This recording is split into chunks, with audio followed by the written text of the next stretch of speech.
निकाय चुनाव की घोषणा होते ही कई प्रत्याशी मैदान में दावेदारी करते नजर आ रहे हैं। इसी बीच हमसे बात करने के लिए आज हमारे बीच मौजूद हैं पूर्व वार्ड पार्षद विपिन शर्मा।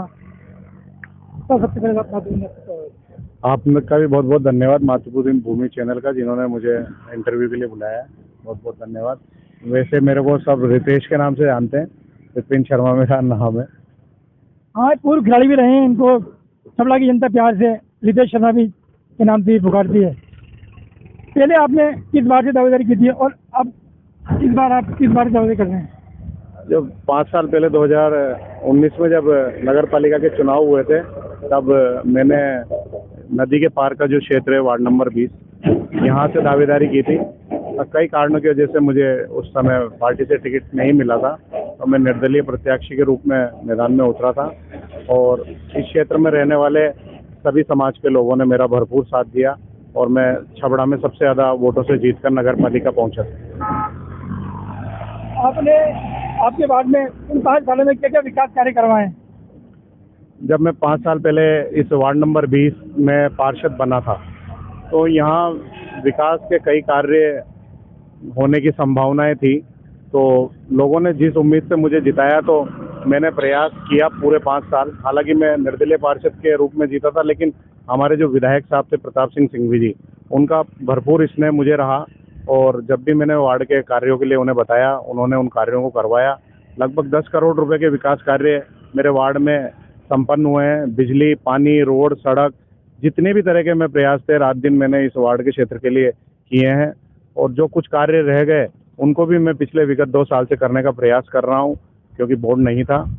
और रही चुनाव लड़ने की बात, तो अगर पार्टी कहीं से लड़ाना चाहेगी, तो मैं निश्चित रूप से मैदान में उतर के लोगों की सेवा करना चाहता हूँ। विधायक साहब जैसे हमारे पूरे क्षेत्र में अपने कार्य करा रहे हैं, तो उनके कार्यों को आगे बढ़ाना हमारा भी दायित्व है। इस बार जनरल महिला चीफ चेयरमैन की घोषित हुई है, तो आप इस बार दावेदारी करेंगे? कहाँ से करेंगे, कैसे करेंगे? नहीं, ये सब तो पार्टी के डिसीजन होते हैं। पार्टी को जो उचित लगेगा, जो योग्य होगा, जो आला नेतृत्व हमारे जो हैं वो तय करेंगे। ये सब चीज़ तो हमारे सोचने का विषय नहीं है। अगर पार्टी हमें वार्ड में चुनाव लड़ने के लिए भेजती है, तो हम पूरी मेहनत से चुनाव लड़ेंगे। बीजेपी के आप कर्मठ कार्यकर्ता रहे हैं, पिछले चुनाव में आपका टिकट कटा था, आपने निर्दलीय हाल ठोकी। इस बार आप वापिस टिकट मिलेगा या फिर निर्दलीय लड़ेंगे? नहीं, ऐसा नहीं था। पिछली बार परिस्थितियाँ कुछ ऐसी थी कि बीजेपी के कई कार्यकर्ताओं को टिकट नहीं मिले थे मेरे समय। तो एक लोगों की डिमांड थी, तो हम लोग मैदान में उतरे थे। लेकिन वो एक बीता हुआ कल हो गया। अगर पार्टी टिकट देगी तो हम मैदान में उतरेंगे। इस बार हमारा निर्दलीय लड़ने का कोई प्लान नहीं है। तो इस बार आप किस बार से दावेदारी कर रहे हैं? मेरा कार्य क्षेत्र नदी पार क्षेत्र ही रहा है, और जिसमें हमारा हाथीखाना आता है। मेरे लिए सबसे बड़ी खुशी की बात है कि हमारे जो कार्य क्षेत्र में जो इलाके हैं, यहाँ केवल मेरी जाति का वोट नहीं है, बाकी हर समाज के लोग रहते हैं। मुस्लिम समाज के लोग भी हैं, माली समाज के भी हैं, कुशवा समाज के भी हैं। सबने मेरा भरपूर साथ दिया। चाहे हाथीखाना हो, चाहे मतीउल्ला चाचा की बाड़ी की तरफ का इलाका हो, सबने मेरा भरपूर साथ दिया। माली समाज तो इतने अच्छे लोग हैं, माली समाज के और कुशवा समाज के, उनका इतने स्नेह रहा कि मुझे 5 साल ही आशीर्वाद दिया। तो अभी भी पब्लिक अगर मुझसे कहेगी कि यहाँ से उतरो, तो मैं पार्टी से निवेदन करूँगा कि आप मुझे इसी क्षेत्र से लड़ने का मौका दें। बाकी पार्टी का डिसीजन ही सर्वे सर्वा रहेगा। अगर आप चुनाव जीत के आते हैं, तो इस बार आप क्या विकास कार्य करवाएंगे? देखिए, हाँ, इस बार क्या परिसीमन के बाद कुछ परिस्थितियाँ बदली है। जो पहले मेरा वार्ड था, अभी भी छबड़ा का सबसे बड़ा वार्ड था, कुमराज रोड और ईदगाह चौराहा, इस क्षेत्र का वार्ड भी अब वार्ड नंबर 20 में शामिल हो गया है। तो इधर भी काफ़ी कार्य कराने की, वैसे हमारे विधायक साहब अभी कुमराज रोड बनवा रहे हैं। तो इस कुमराज रोड के जो दूसरी साइड का इलाका है, यहाँ पर कार्यों की बहुत संभावना है।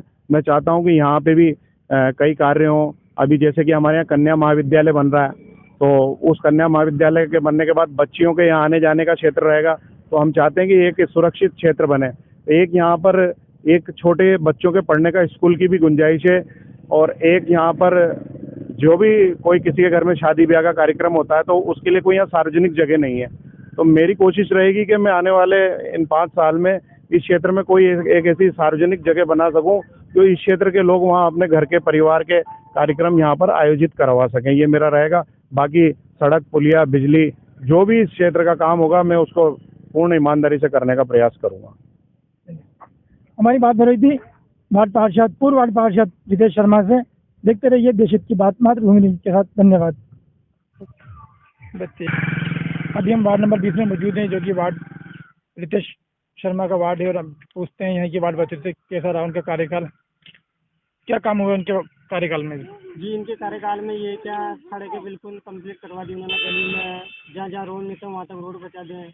जैसे पानी की सुविधा नहीं थी कई जगह, तो उन्होंने टूबवेल लगवा दी, नलकूप लगवा दिए। जहाँ जहाँ लाइट नहीं थी वहाँ लाइट की सुविधा करवा दी।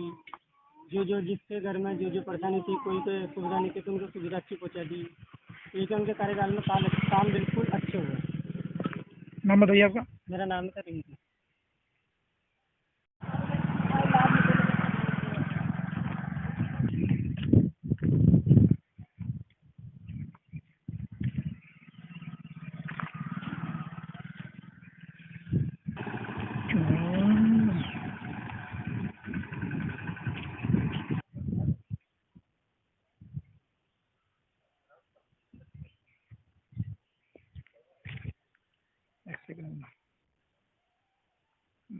हाँ, किस वार्ड के हैं आप। वार्ड नंबर 20 से वार्ड पार्षद कौन है? रितेश शर्मा।